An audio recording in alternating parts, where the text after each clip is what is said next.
And good morning, my friends. It is a Sunday morning on March 23rd, 2025.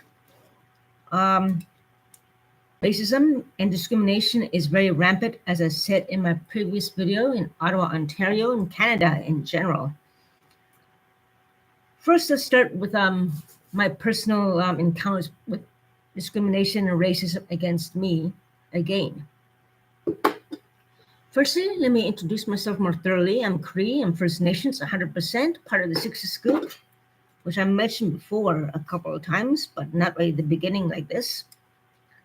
I was downtown near the Chateau Laurier, walking across the street toward the Byward Market area, when some woman in a bicycle and blue windbreaker-like jacket cycled by me.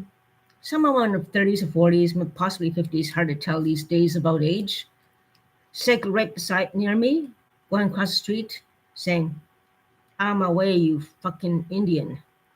So it was like she was making a racist remark toward me, calling me a fucking Indian, which is very wrong.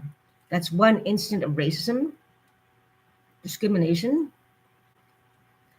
along with the racism going on in the neighborhood here, the downtown core, well, everywhere basically. It's worse and worse and worse. Now, I've been doing a bit of research with Stats Canada, and I checked out the Stats Canada site for 2025. Between 2021 and 2024, 53% of Indigenous peoples, particularly First Nations like myself, have experienced discrimination. So there you go. And if you compare it to the 2019 stats, it has gone up drastically since 2019 to 2025. Well, 2021 to 2024, that is. It has really spiked to 53% of discrimination against First Nations people, and I am First Nations, Indigenous. So that's a very startling reality, and that is why I'm trying to make solutions against racism against First Nations people. First Nations people don't get hired. I understand there's a lot of people with drinking problems, and people judge them and make discriminatory, racist remarks and have racist thoughts brainwashed in their head, not knowing that everyday people have drinking problems as well all over the world. So I don't know what is with this racism toward Indigenous people. There are, it's our land. I have worked very responsibly in very responsible jobs throughout my life, did volunteer work, helped with the community, did some outreach volunteer as well. So I strive to make things better. Of course, I've been a victim of assault, harassment. I've been assaulted more than once, way more than once, especially the past few years by these people in this building. Along in the downtown core, one bad incident happened. It has gone far worse for me. I've never been assaulted so many times, harassed so much, and threatened so much, and assaulted a couple of times as well, which escalates the drinking binges due to the trauma of all the terrorism toward, well, being terrorized. Let's put it that way, because I'm First Nations. But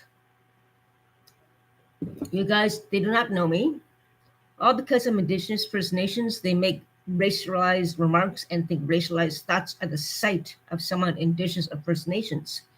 Now, something has to be done about this racism toward Indigenous people, First Nations people, as is up 53% now, according to Stats Canada, since 2021 and 2024.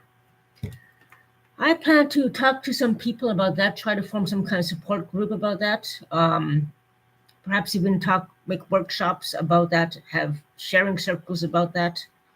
I'm going to get active again within the community since the escalating harassment has been occurring with these group of troublemaking neighbors into criminal activities, drug trafficking, human trafficking, all this other jazz and everything, and defamation again about my name.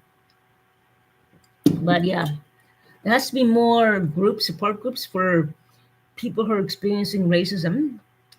not just support groups for people recovering from drinking, but I think we need more support groups for people experiencing discrimination and racism, for Indigenous people in particular, I think, since it's up 53%. Again, 53% of Indigenous First Nations experienced discrimination, and I'm under 53%, and it's still rising. So that's a lot. It's not 16%, it's not 25%, it's not 30%, it's 53%. That's more than half the population of all of Canada of Indigenous First Nations people experiencing racism, discrimination, which ultimately leads to murdered and missing women. No More Stolen Sisters has to emphasize on this problem issue as well, because this does escalate from harassment to threats to assaults, like what happened to me. It's been escalating, and I've been assaulted badly as it escalated, and it's escalating more. That means we're going to have more stolen sisters if this is not rectified or dealt with by the government at all. This has to stop. And I'm speaking out about that. I'm going to probably volunteer for more. I'm going to contact No More Stolen Sisters groups, and we're going to have to work together to try to stop the racism within our communities and discrimination against Indigenous First Nations people, Inuit people, and so forth. That is why there's murdered and missing Indigenous people, because of the racism and like a cycle of violence. It goes from like a cycle of violence. It starts from the building up phase, tension building, to threats to violence. Very similar to the cycle of abuse, as I said before. So you have to do something about that. I'm going to be networking a lot with a lot of people in the Indigenous community about this. I'm going to try to advocate against this, and we have to do something about this now. This is becoming an epidemic. 53%, that is more than half of the population of the Indigenous community and First Nations community. What's going to happen now? It was way lower in 2019. 2021, 2024, it is 10 times worse. I can't go downtown and go through the neighborhood without at least 3 racist remarks or some kind of incident happening toward me, at least. So something's got to be done about this. Charges have to be laid against these people for making remarks. How to prove that? Record them. And confronting them is not a good idea, as you may get physically assaulted, but record it. I encourage all Indigenous First Nation people being discriminated against, and recorders and emergency cell phones with recorders should be distributed so we can record that, at least to give the police, to press charges against each and every one of these individuals. One remark could mean charges. So I'm going to try to work at that as well. So I know I work in the community all over. I went to culture night. I know all kinds of places. I know of some places I have to get to know of more. More support groups online and so forth. I'm going to be networking like crazy, because this has got to stop. It's absolutely totally ridiculous. So the Stats Canada, when I saw that, I was shocked, but I'm not surprised too, because I never experienced so much escalating racism toward me and violence toward me, which already happened. Badly assaulted a couple years ago. So yes, it is happening. So I wanted to be aware of that. The racism has got to stop.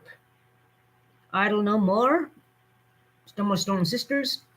Murder and missing women groups and everything. Indigenous community centers. All community centers have to make workshops, make support groups, more advertising, how to stop racism and everything, all that against Indigenous people. 53% of Indigenous First Nations are in danger right now. Escalation will be a very serious thing, which will lead to violence against Indigenous people. And it has with me. And God knows a lot others that I have talked with as well. This has to stop. So that is my message right now for today. And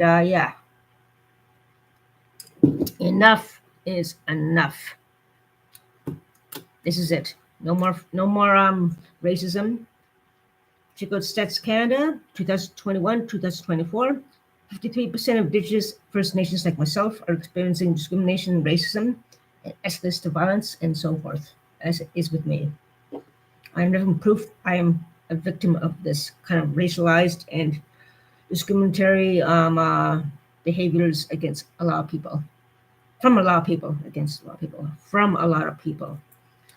Yeah, and it affects people physically, it affects their health. People fall into addictions because of that, because there's not enough support systems to deal with that. And they have no real support to help them against the discrimination and constant bullying from racist people. So it's another thing to work on as well. The healing process, not just addictions, but the core of the whole thing, which is the racism and discrimination against First Nations Indigenous people. So that's my message right now. Take care, stay safe, make witch. I'm going to be busy like crazy. Take care.